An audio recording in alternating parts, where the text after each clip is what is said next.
Now, the US has slammed China for blocking the listing of Azhar, and the US has issued a statement saying, and I quote here, Pakistan has quite often depended on China to protect it from the listing of Pakistan-based terror groups and individuals in the UN 1267 Sanctions Committee. The case for designating Masood Azhar, the leader of the group the UN already calls an Al-Qaeda affiliated terror organization, is undeniable. The US highlighted how this is the fourth time that China has placed a hold on the listing. Now, the US said in a statement, and I quote here, China should not prevent the committee from doing the job the Security Council has entrusted it to do.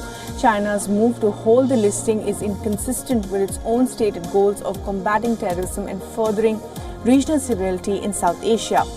If China is serious about these goals, it should not protect terrorists from Pakistan or any other country from being held accountable to the Council.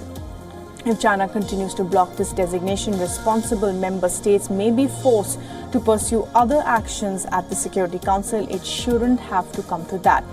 And Michael Kugelman, a South Asia expert on this, also spoke about the outcome at the UNSC.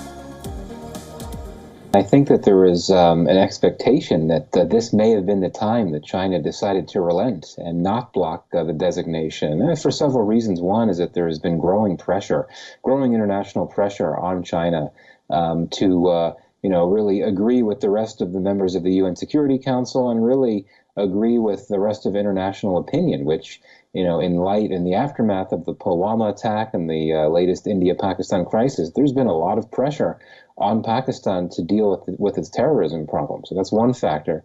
The other is that as China continues to build out its Belt and Road Initiative, it's really become increasingly more concerned about the issue of terrorism in all forms, and it's indicated a desire to take a stronger position against terrorism in all forms. So those would have suggested that Beijing would have been willing to change its position, but at the end of the day, China needed to signal its continued support for the Pakistanis, particularly because China was very quiet during the course of the India-Pakistan crisis in recent weeks. It didn't really come out and support Pakistan at all. It just said that the two sides had to work out their differences. And so I think that perhaps this is an effort on the part of Beijing to really signal to Pakistan that it continues to side with Islamabad.